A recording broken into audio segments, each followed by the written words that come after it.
Then about the land bank, I remember when I first heard about the land bank was when I first joined Ceylon Chamber of Commerce. It was my first job in 2002. It was Mr. Rajarata who was talking about the land bank, but unfortunately it's almost 15 years.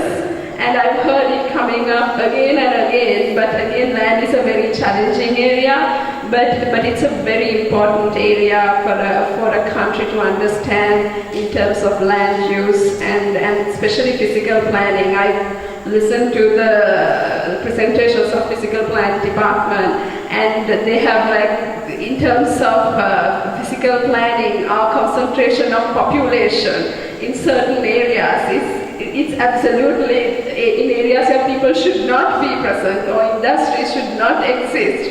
There is thriving populations and industries, and I heard this plan where they say, especially in the hill country, how it's very important to relocate entire villages and cities if we want to especially sustain the environment and water resources in this country. So I would like to open the floor for questions. Please, I don't know whether there is a mic or whether maybe you have to speak louder if there isn't a mic going around. Thank you very much for the opportunity to make a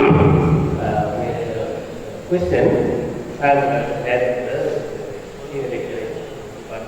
the management. Last 15 years we were running to achieve Millennium Development Goals. Now the world is running to achieve Sustainable Development Goals. The whole world has agreed on that, on Sustainable Development Goals. And also Sri Lankan government announced that our policy is Sustainable Development Goals. In this discussion today, also Professor mentioned sustainable development with POA, and also Rajarata also mentioned green economy, green agriculture. However, still the sustainable development goal has not been mainstream. Still we are talking about with the statistics based on purely economic growth, excluding social and environmental costs. Isn't it not time to design some indicators, not just showing economic indicators, but the environmental conditions? Say for example, in some area, there is a growth with destruction of the environment, then this area will get somewhere minus points. Likewise, should we change totally if we want to achieve this sustainable development goal, if we want to go for that one, if we all are agree on that, why still we are talking with only the physical development economic factor? Thank you. Yeah, I think there is some problem with the growth indicators. I think that's the reason why Pakistan Economics Mohammed took an initiative to develop this Human Development Index. I think now it's not sufficient. As you said, I think we have to bring in ecological factors into that. Actually, I made a very small attempt. The article was published in Pakistan Journal of Social Sciences, in which I tried to include one simple ecological factor into the Human Development Index. And when I do that human development ranking has changed significantly. Now I don't remember. For example, Australia was number 3 in Human Development Index. This may not be the correct figure, but it moved to number 1. And China in Human Development Index say 80 or something, but it moved to 130. So I think what your question is very important, because it poses the issue that when the development process moves on, new questions arise, and those new questions should be integrated into the growth indicator indices, indicators or indices. I think that you should do. This article, I tried a very small effort to do that. Dr. Kuala-san, would you like to add it?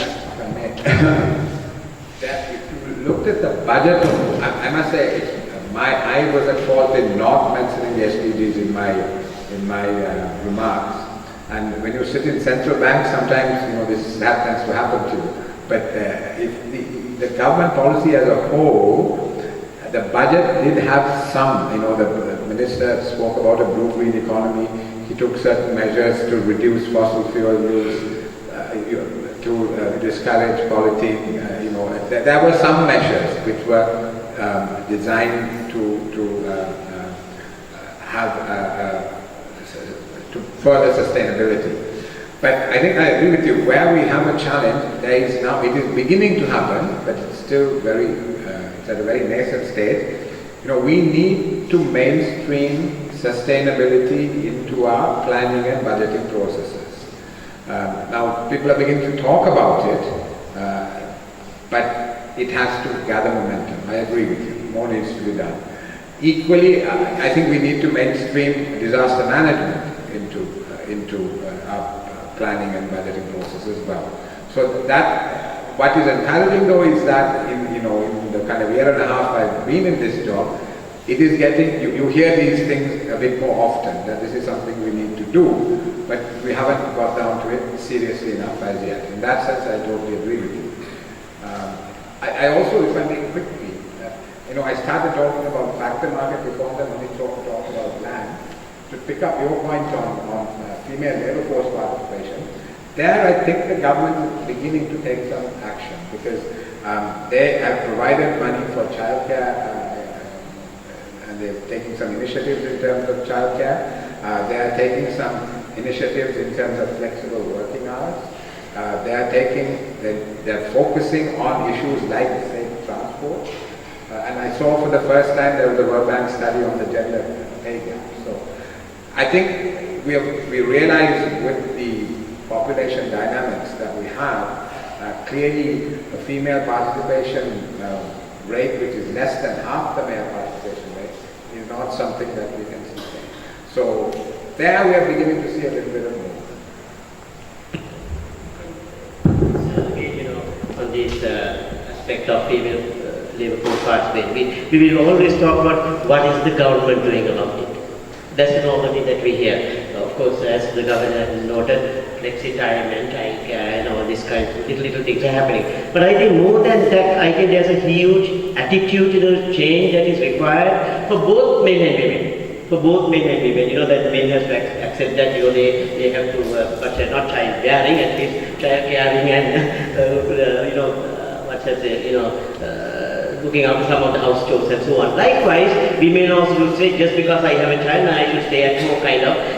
Many are like that, unfortunately. Many are like that. So I think attitudinal change, many other people have to think about it rather than just blaming the government for that. I think we need to do something about that also.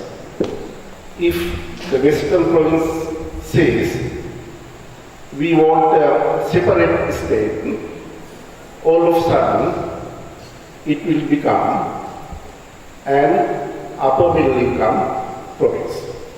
That is on income distribution of the country. Regarding poverty, I have some reservation regarding headcount poverty ratio. Better to think about poor people density, poor population density.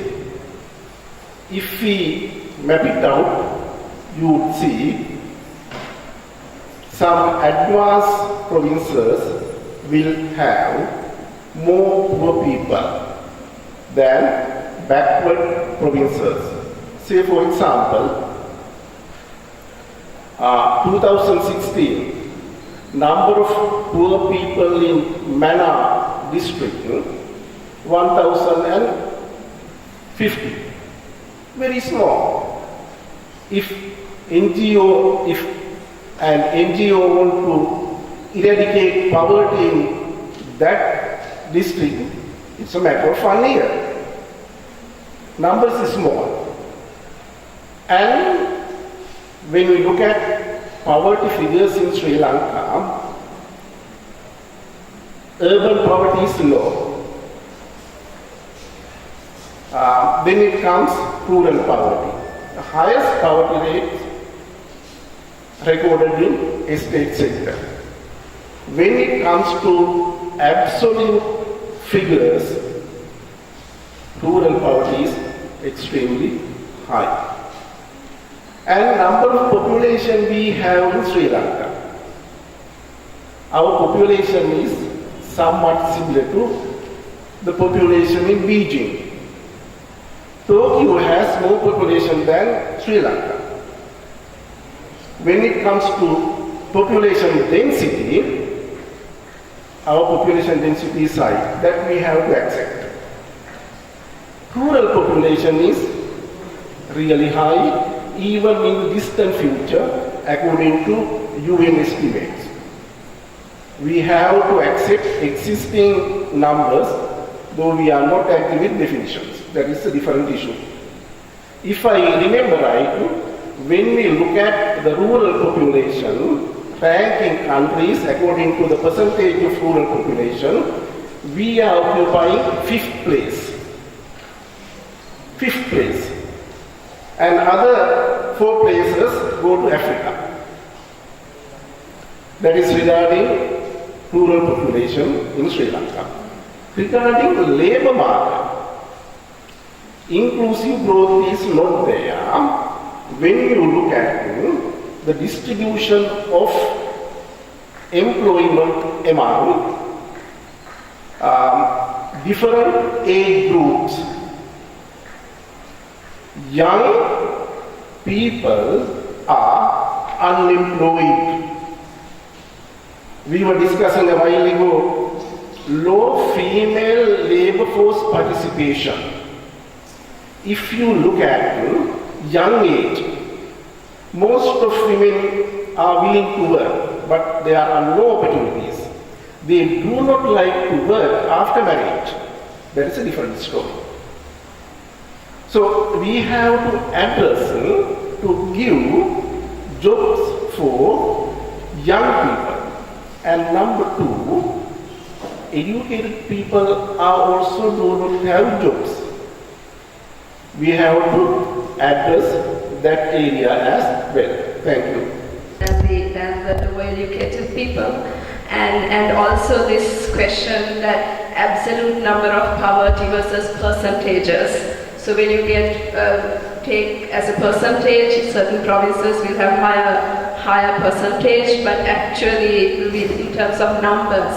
It will be relatively small, and also this urban poverty and rural poverty, very different dynamics and very different solutions also are needed, and whether we are really identifying these different dimensions of poverty and unemployment, which may require more tailor-made policy solutions. Are there any responses from the panel? Let me react to what our Venerable said earlier. Focusing on the rural population. Our main concern right now, going by the present developments, with the very huge growth around Colombo, what will happen to the rural areas? Already, I can see in my various travels, in most of the villages, people are leaving. Because new opportunities are coming up in Colombo.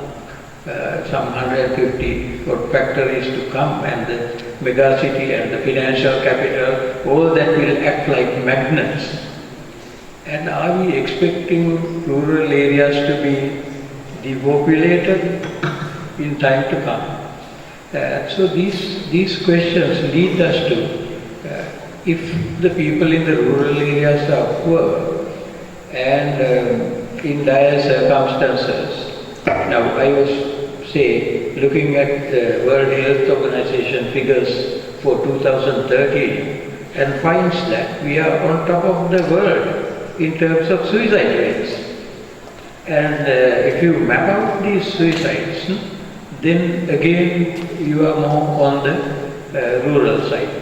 And then again, if you look at the basic amenities as faced by one of the questionnaires here, like water and electricity. I think electricity we are almost near the 96 or some very high mark there.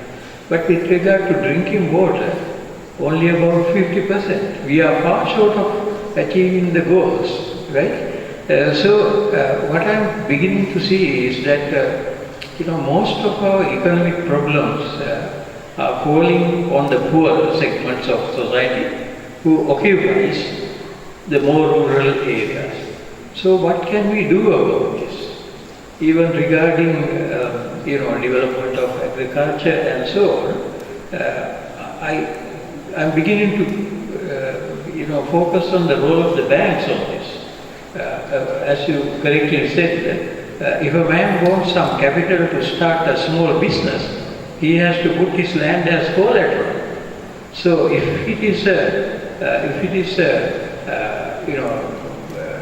a freehold, Sinnaka, then the banks will give 2/3 of the 2/3 as a loan. So why should banks do that? And if the small entrepreneurs can grow, I mean, land is the only capital they have. So why should, and banks are, I think, some of the top profit earners in the top 3 profit earners in the country, to be exact. Banks, then some IT companies and so on, right? So are the banks making the rural areas poorer in indirect way? Even if you open bank branches in the cities, I am a bit scared about it, because the banks can collect all the savings from the people in the rural areas, and the banks will transfer them to the capital city. And sometimes the bigger people, they obtain loans based on that, right? So can there be a policy change on the bank side to allow the smallholder enterprises to grow faster? Because, even during the height of war, smallholder enterprises saved us. This is how they performed. Anyway, this is a whole bundle of questions which comes. Yeah, Dr. Kumaraswamy, would you like to respond to banking, or shall I'm also keen to ask, just to get, because I feel, just to bring another dimension, since Dr. Gururaj is here, I felt most of the problems you're talking about, whether it's regional disparity, whether it's sustainable development or female labor force participation, I feel public transport has a huge role to play, and maybe that is one area which is significantly neglected, which can actually address so many problems that we highlighted in terms of balanced growth. Dr. Gururaj, would you like to maybe give some insights? I thought I should keep silent. Now you are dragging me into the discussion. Subhashini, your question was on transport. Our topic here is economic resilience and inclusive growth. Balance it, okay, fine. If I am to react to that, transport appears to be one of the areas where the government appears to be making it further imbalanced and further unsustainable and further depriving certain segments in the economy from access mobility. I don't want to elaborate much, but the very facts that we were blaming and claiming and shouting and complaining during the past 5 years that the things were being done wrong, apparently this present budget and other things, we see double, triple or even 4 times the same mistakes are being repeated. I just can't understand how. Can you give 1 or 2 examples? Well, the best example is the Central Expressway that we are talking about. Now, how come that it becomes inclusive, resilient and balanced when the budget does not talk about a word about railway? And we were talking about, for a long time we were talking about rail access to the central hills. I mean, we have rail access, but Sudha built 150 years ago. But we need the Kandy and Upcountry deserves the fast and comfortable rail access to Kandy. There's no word about it, and there's not even the slightest consideration. And even the projects that we are doing, even the projects that we are investing in, are we making it inclusive and balanced? It appears that we are making all these projects available to non-national enterprises at exorbitant cost. So, are we providing employment to those people that you're talking about? Are we making the north, east, central and south unemployed people, do we make the jobs available for them? I don't think any of those things are being tackled. And the low-cost solutions which provide access to the masses through public transport, particularly buses, totally ignored. One positive thing is these 50 buses or electric buses to CTB, which is something where I saw at least one particular, but absolutely nothing about the rail. So I think we are not going from unbalanced system to more balanced system, but whatever the balance that we have, we are making it further imbalanced in that. So I think to permit me to give a few more aspects of things. I think Professor Yanagate touched upon a few of those questions that I am having regarding balancing the economy. Even the most advanced countries, or even the most electronic economists are talking about, when developing economies are growing fast, you have to accept certain imbalances. And they are talking about, well, you tolerate some kind of economic inequality and imbalances if you want to have fast growth. Okay. You talk about resilience and balancing. You need some other force to come up and balance. What is that force coming in and balancing it? It has to be the government, no other force. But then you say, in the same spirit, that government don't come in because it is inefficient, it is killing the economic instinct. And so where are we? You need to balance it. The economic forces automatically balance it, and you come to balance the government, don't come the government. I mean, this is a self-contradiction. This is total contradiction, and I feel ashamed as an economist to talk about these imbalances. Let me give you one more point relating to some of the stories that we give birth. One person went on trading Murunga, and he came. He was so tired, and he fell asleep in front of the door, and he was dreaming. He was trading more. So he earlier he carried Murunga in his shoulder, and later he carried Murunga in a bicycle, and then a motorbicycle, and then a car, and then a lorry. So he was coming in the lorry to his house. In the dream, he saw the Murunga tree in front of the gate. And then it was an obstacle. He cut the Murunga tree, bringing an axe. Now here, we are trying to trade in the spirit. We liberalize, and kill what we have to trade. Now, if you are liberalizing to kill what we are producing, our production base, we are just doing the Murunga dream in this country. And my point is, let's question that hypothesis itself. We have been trading Murunga and killing and cutting Murunga trees for the past 30 years. And what we try to do is, we try to bring legislation to make that dream tied up. We are tied up to the dream by legislation. I think this is anti-democratic, anti-rational, and we need to question the prescription itself. Thank you. I would like to give the floor. I know you've been waiting to ask a question for some time. Just one question actually regarding we cannot talk about the inclusiveness, how we can incorporate the environmental concerns into the traditional accounting actually, the traditional system of national accounting. I think that a few months ago there was a workshop in the central bank as well. I was attended and you gave the occasion, the governor sir. So I don't know whether we want to convince the central bank themselves to move for that direction, or we can go for a kind of system of integrated environmental and where is that process? I don't know how the central bank committed towards this the kind of system of integrated environment and economic accounts. So where is that process and how the central bank, because you cannot move without the fully committed by the central bank themselves. So just want to know how is this process and what the stand of the central bank of Sri Lanka. Thank you. Venerable Sir said, clearly the largest number of poor people are in the rural sector.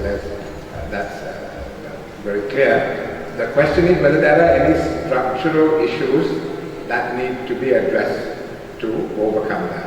As I was saying earlier, do we have land laws? Do we have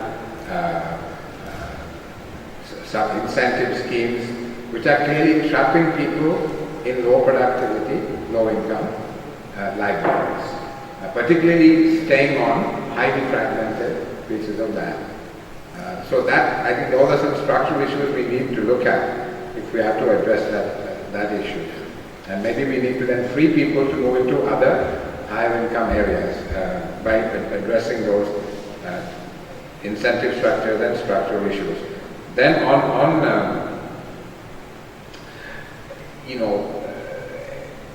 uneducated unemployment, again clearly a long-standing problem. Have we really addressed, we have done very well as a country in terms of enrollment ratio, the boys and girls in primary and secondary education. But we have a more challenging outcomes in terms of learning outcomes. The learning outcomes particularly in the STEM subjects, in science, technology, engineering, maths, and even English. So there are areas where we seem to be somewhat challenged. So I don't know whether we can tackle that educated unemployment problem until we tackle this other issue in terms of learning outcomes in those disciplines where new jobs are likely to be created. So I think that imbalance has been there for a long time, and we haven't really made as much headway as we possibly could. Thirdly, sir, you're right, Professor Mathumadara. We a lot of data we have. Essentially the banking system, if you look at it by province, the deposits and advances by province, all except Colombo and very, very recently the Northwest province, around Kurunegala, the deposits are much higher than the advances. So basically banks are siphoning surpluses out from around the country to the Western province. That's essentially the model. So we don't have regulations to that effect, but we are now gathering this data and we are telling them we need to see them do better in terms of reinvesting the money they are mobilizing in other parts of the country. We've only started doing this over the last 6 months, but we are monitoring it closely and we are really encouraging them, because we don't want to regulate, because we don't want to interfere with their business, but equally we want to see them move in that direction. And if they don't, then we may need to think of regulation. The other quick point I'd like to make is on capital formation, which is crucial. Professor Yenage was saying. Here, I think one positive thing is that the government's shift towards investment allowances. Up to now, there have been tax holidays on profit, addressing profits. Now, they've done away with all tax holidays, and you only get incentives related to capital formation. You can write off 100% of your investment against tax, and in the conflict affected areas, you can write off 200% of your investment against tax. And if you add that 100% depreciation over 5 years, so you can write off actually 300% of your investment in the conflict affected areas and 200% in the other rest of the country. So that I think is a very positive development towards capital formation. Finally, on Dr. Gunruan's point, I mean, clearly he said, this is really an area where we need to have a debate and come to a consensus. So yes, the government has to be the balancing force in the society. But does it do that by getting involved in production and distribution or by regulation? That is the debate we need to have. You know, do you basically, does the government provide basic services, health, education, nobody argues about that. Beyond that, should the government effectively really have effective regulation so that you have competitive structures in the different sectors of the economy, that if you have an industrial policy, you say, okay, like the East Asians, we give you infant industry support for 5 years, after that you have to be competitive or else we close you down. You know, does the government do that through that kind of balancing through regulation, or does it have to be involved in production and distribution, as it has been in the past, with of course very mixed results? Whether can it do better in the future? Those are some of the, I think, debates we need to have and come to a conclusion. Have I answered that? That's about it. Sorry, the most direct question. I'm sorry, Doctor.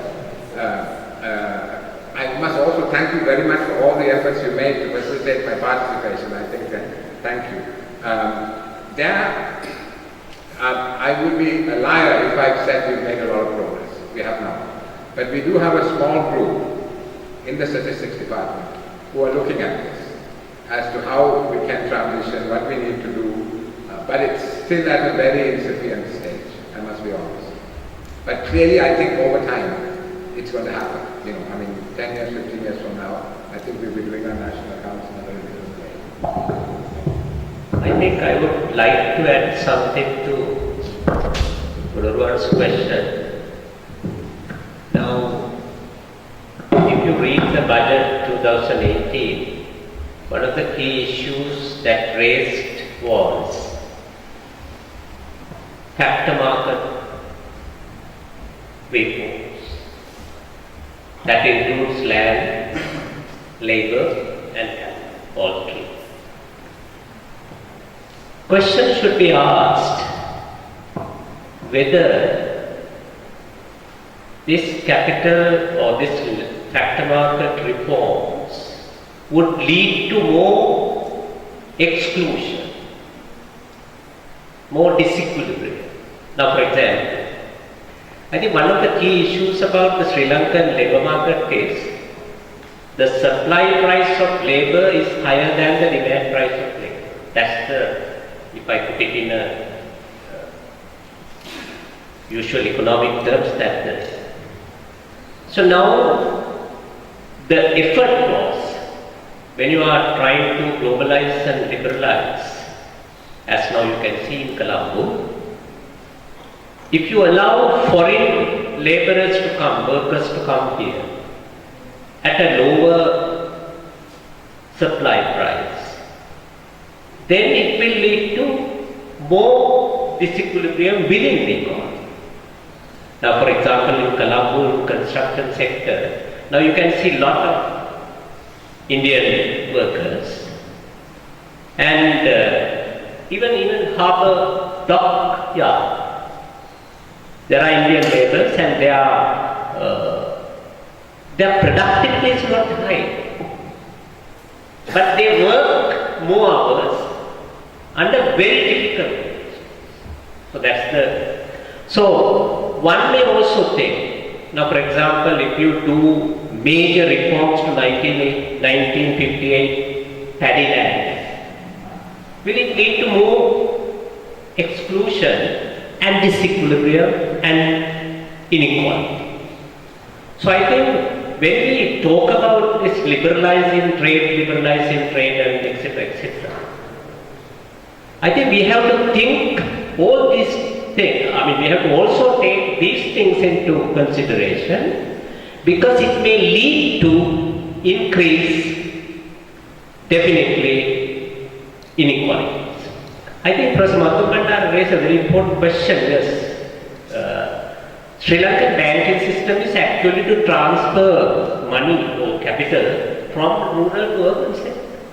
In that sense, village money lender is better because village money lender gets the money but he reinvests it within at least to a certain extent. But banking is not doing, banking sector is, I mean, formal banking sector is not doing that. So I think, what are the kind of steps that we can take? I mean, it's very difficult to do anything in the free market.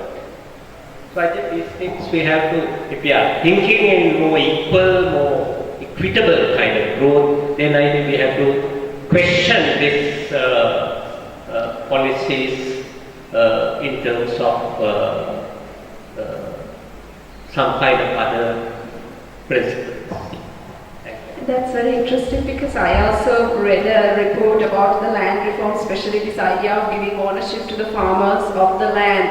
There was this question, what happens is when during the time of like when they're in debt, they will basically sell the land. And that deprives of any possibility of them having future livelihood, and they become sort of slaves to another landowner under sort of Andhagavi system. So that study concluded saying that actually the fact that they don't have ownership guarantees them a livelihood in the long term, because in the short term there is this very high likelihood of giving this thing.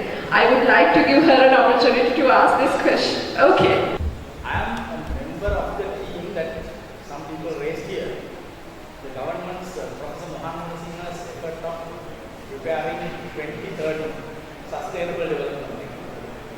Now there you are talking about including sustainability not only ecological, but the human sustainability and the element of national development sustainability. Now, what are we trying to sustain? What are we trying to balance? What are we trying to make resilient? Isn't it the nation's economic development? Is it, are we talking about some individual nowhere being developed? So these are issues addressed in that committee. Now, it appears like 2025 prepared at the Ministry of Finance and 2030 prepared at somewhere else are being going in to widening two tracks.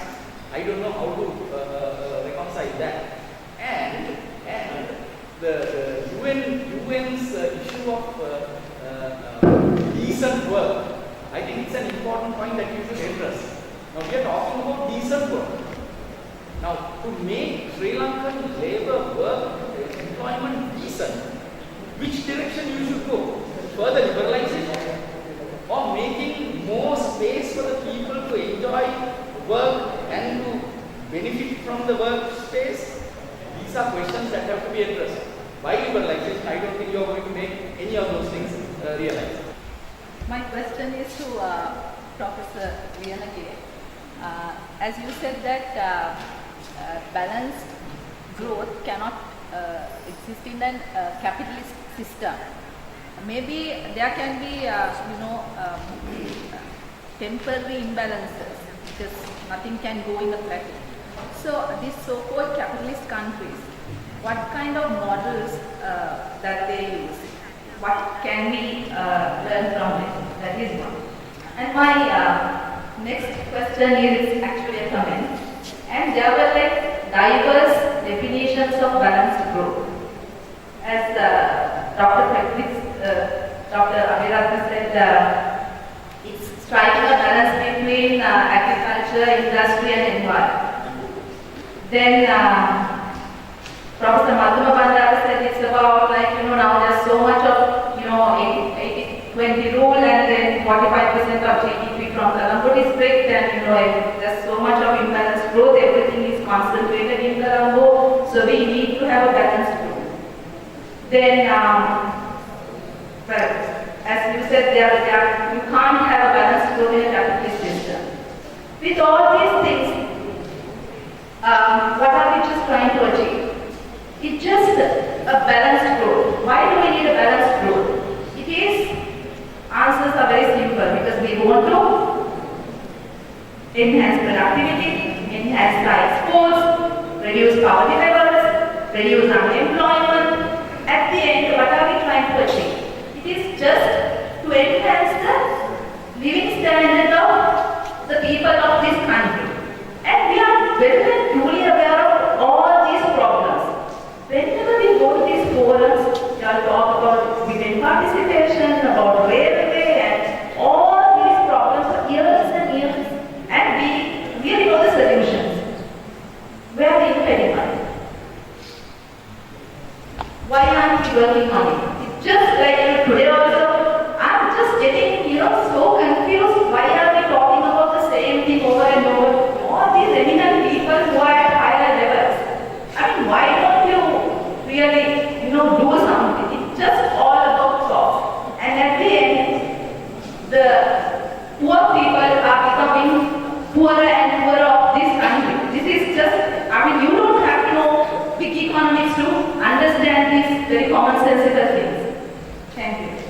Thank you. I think it's a very valid point to conclude with, because one of the things, I guess, in this discussion, it raised more questions than answers.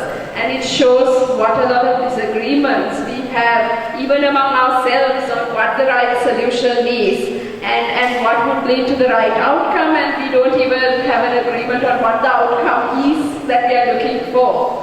So that is one of the biggest problems, that sometimes, although we know a certain problem exists, we have different interpretation of the root causes, we have different ways, solutions that different people oppose, we have different, based on different ideological and different analysis, and one of the key things is, even things that we do agree are good, we are really bad at execution. So that's a very valid point. Even for me, when I go for discussions, I feel I have heard these problems and discussed these problems over and over again. I'm sure people like Dr. Kumarasamy has been involved in this discussion for a long time. I can remember one forum you said you come after so many years abroad and you're feeling that you're discussing the same issues that you discussed 20, 30 years ago. So I think this forum is, there isn't, actually, I don't think any one of us have an answer to this problem. It's far bigger than what any one of us can tackle. But before I conclude, if any one of you have any final, very brief thoughts, and then maybe we can conclude. As an outcome of this discussion, I can see that there is some need for rethinking the policy regarding the support to small enterprises, particularly the loans and interest rates and the collaterals. Maybe once you get back to your circles, you can take this into account, because